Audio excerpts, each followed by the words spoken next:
It's Sunday, November 27th, 2022. This is all about your Benjamins and your weekly mixtape and weekend review video.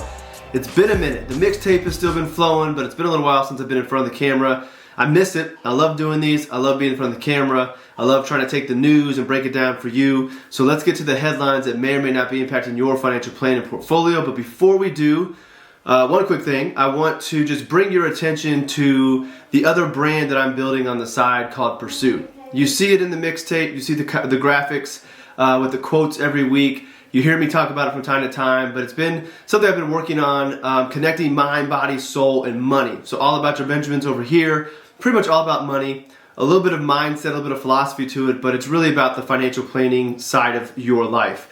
Pursuit on the other side kind of connects that side to mind, body, and soul, and I bring the money side to it, so uniting the two. If you're interested in spending some more time digging deeper into why you may not be happy, the things in your life that you wish you were doing that you're not, maybe you don't know what your passions are in life. If you're interested in figuring those things out and how to connect them over here to All About Your Benjamins and with your money, then head over to Pursuit. Down below, you'll see a link. If you're watching this on the blog, you'll see the picture of Silas pretending he's meditating. That's the link to get you signed up for the weekly Pursuit, which is a weekly email I send out every weekend, kind of helping you along that journey, along that pursuit of figuring out your passions and how to connect them to the money side of things in your life. Sign up for that. If you're watching this exclusively on YouTube, there's a link down below as well for that. But just want to bring your attention to that. All About Your Benjamins has been a passion of mine, something I've been doing for almost 8 years now. And I love it, and it's not going to go anywhere, but I've realized over time, as 18 years of a financial advisor, working with people, going on my own journey, that there is a connection that's often missed between the mind, body, soul, and money, and I want to bring those two together, and I'm doing that over there on Pursuit. So more money topics here, more spiritual, philosophical, finding your passions, digging deeper into who you are, asking why over on Pursuit, and the two connect between. So wanted to bring your attention to that weekly Pursuit. Sign up if you're interested down below. I won't do this every week, but every once in a while I feel like I've earned the right to tell you about the other things I'm working on. All right, so to the weekend review articles down below. You notice that the first one is actually not news. And I just wanted to talk about this real quick. It's Thanksgiving, being thankful. This is a guide to how to practice gratitude. I think one of the things that people who are unhappy miss the opportunity to do is to change their perception. And even in the darkest times, there's something going on in your life that you can be thankful for. And if you focus your energy towards that and be grateful for whatever that one thing may be, could be your health, could be that while it's not the home of your dreams, you have a roof over your head, whatever those things may be in your life, even in the worst times that you can be grateful for, shift your focus there. If you go over to Pursuit, you hear a lot more about law of attraction and energies being emitted, attracting it to you. But if you focus on the things you're grateful for, it's interesting what will happen as far as the compounding effect of other things that come into your life or that you notice to be thankful for as well. And you change your perspective from negative to positive, and good things happen. So just as we go through Thanksgiving, a reminder to be thankful for everything, but not just at the holiday, every day. Maybe have a gratitude practice where you write down or you just acknowledge the things you're grateful for. And in my blog post down below this week on All About Your Benjamins, I talk about why you should be thankful for the things that didn't go the way you wanted them to or could have been perceived as bad. So read that. And remember to be thankful for those things that aren't so perfect as well, because there's a lot of great lessons that direct you on your journey as well. So I wanted to just throw that out there since it is Thanksgiving weekend. With that being said, I also hope you had a great Thanksgiving, spent some great time with your family and all those wonderful things. Real quick, just a few headlines and we'll let you get to your Sunday. First and foremost, we know after Thanksgiving comes all of the shopping, the big shopping days, Black Friday, more importantly what I think, Small Business Saturday. But on Black Friday, apparently there was a record of $9 billion in sales online, which should not be surprised. We were already moving towards more shopping online, and even post-COVID, I would much rather just hop online, order the things I want, even if I pay a little bit more than have to go somewhere and go out of my way. I'd just rather do it from the convenience of my home or my phone when I have a moment. But not a surprise that online sales were high. Some of the reports I saw that in-store sales may have been down a little bit, but I think overall, given where we are in the economy and talks of a recession and layoffs coming, all in all, I think a Black Friday was a good sign for the upcoming holiday season from the economy standpoint. Now, whether that is right for your budget and your household picture may be different, but that was the first headline that I saw that it was interesting to report on. The second, it's about that time of the year. December is usually when we have deadlines for Congress to vote on bills and budgets and all those things.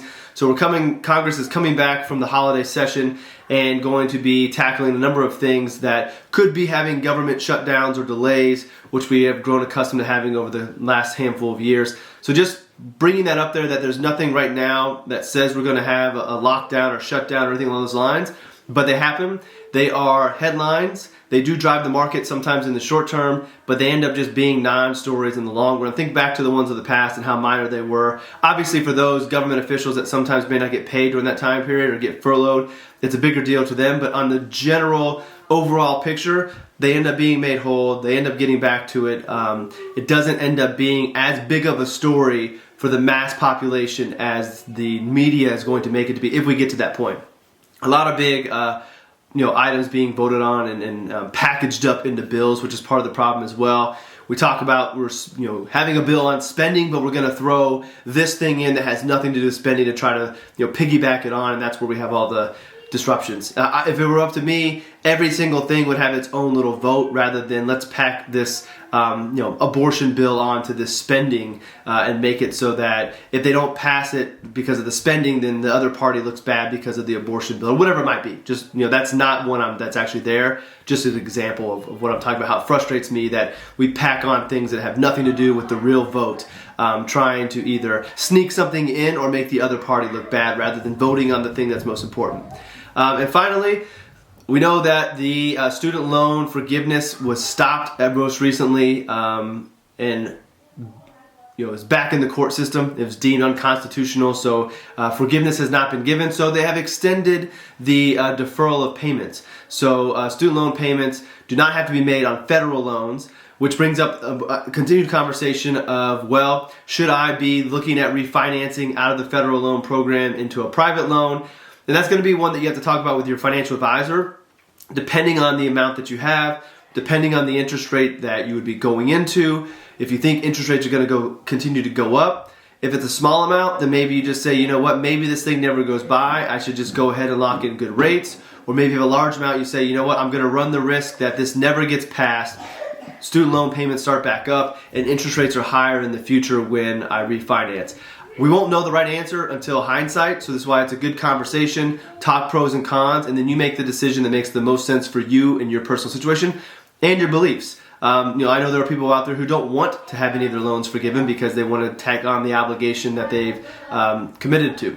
If that's the way you feel and that's your belief system, then you align your dollars with that and then you make the appropriate decision with that. So it will bring up that conversation of what should I do? Do I refinance as rates are going up, or do I wait it out and run the risk that I have a higher interest rate in the future if this never goes through? Again, this is where planning comes through, conversations, and then ultimately you make a decision and you ride with it. And hindsight's going to show you what the real answer is. But if you happen to get it wrong, don't beat yourself up over it. You made the best decision for you with your plan, with consultation from a professional, with the information that you had at time, and you knew the trade-offs. It's okay to make a decision that ends up being quote-unquote wrong if you did everything you could to try to make it the right decision.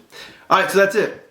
So appreciate you tuning in. As always, going to get back to doing these videos. And if you are not a video person, I do put these on the All About Your Benjamin podcast so you can listen to it as well. I think that's all I have for you today, so I'll let you get going. Remember, if you are interested in connecting mind, body, soul, and money, head on over to pursuit.co. That's PRST.co.